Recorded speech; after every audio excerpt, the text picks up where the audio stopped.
Bonjour tout le monde, j'espère que vous allez bien. Aujourd'hui, on se retrouve pour un top. Donc bon, je sais que les tops sur YouTube, il y en a pas mal avec les sportifs les mieux payés, cette fois-ci par sport. Donc à chaque fois, je ne prendrai qu'un seul sportif et c'est pour ça que vous ne retrouverez pas 15 000 footballeurs dans cette vidéo. Au rugby, il s'agit d'Israël Follo, un joueur qui évolue en Australie avec 1,3 million d'euros par an. Donc bon, c'est pas une somme véritablement folle, mais faut quand même pas oublier qu'il y a une trentaine d'années, eh bien, il n'y avait quasiment aucun joueur de rugby professionnel. Au handball, là c'est Nicolas Karabatic avec 1,6 million d'euros annuels. Donc là c'est une grosse rémunération quand même, c'est pas mal, ça fait un peu plus de 100 000 euros par mois. Mais encore une fois, il faut préciser que le handball soit sûrement le deuxième, voire le troisième sport le plus pratiqué en France. Le niveau professionnel ne rapporte pas énormément d'argent et on est très loin de ce qui peut se faire au football. On retrouve Brock Lesnar pour le catch avec 12 millions d'euros annuels, donc c'est une rémunération qu'on peut justifier étant donné que le catch est un sport qui rapporte énormément d'argent aux États-Unis et partout dans le monde et partout où il se déplace. Donc évidemment, c'est les sommes qu'on va dépenser pour avoir des superstars, puisque Brock Lesnar était un ancien champion de l'UFC et que lorsqu'il est arrivé à la WWE, ça a été un véritable événement. Au hockey sur glace, on retrouve Jonathan Toews avec 14 millions d'euros annuels. Là aussi, c'est une somme plutôt balèze, sachant que le hockey n'est pas du tout un sport très répandu en France. Il y a quelques joueurs professionnels, mais pour vous donner un ordre d'idée, un joueur professionnel qui vient de signer un contrat va gagner à peu près 1500 euros net par mois en première division, et donc on est extrêmement loin de ce qui peut se faire au Canada, aux États-Unis et puis même en Russie.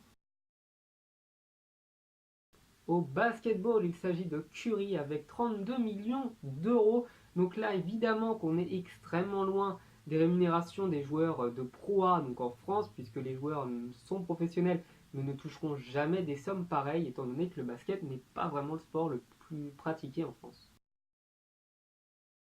Baseball, il s'agit de Mike Trout qui a signé un contrat à plus de 450 millions de dollars sur une dizaine d'années, ce qui nous fait quand même 36 millions d'euros. Et honnêtement, pour un sport qui n'est pas du tout regardé et pas du tout suivi en France et puis même hors des États-Unis, je trouve ça quand même assez hallucinant. Et enfin, en football américain, c'est Garoppolo avec 32 millions d'euros par an, qui est le quarterback le mieux payé et puis le joueur même le mieux payé du football américain. Donc il faut savoir qu'en France, par exemple, eh bien, ce sport n'est pas du tout professionnel et que même les joueurs évoluant pour l'équipe de France n'ont qu'un statut amateur et je pense honnêtement qu'ils n'auront jamais de statut professionnel en France. Au golf, c'est Tiger Woods, on estime ses revenus à 36 millions d'euros annuels, donc au moins pour l'an dernier. D'ailleurs, au moment où je fais cette vidéo, il vient de remporter un grand chelem, son premier depuis de très nombreuses années puisqu'il a eu pas mal de soucis. Et d'ailleurs, malgré les soucis qu'il a pu avoir dans sa vie privée et que cela ne nous regarde pas, ce dernier est quand même ultra coté et je pense en toute honnêteté que c'est le golfeur le plus célèbre du monde.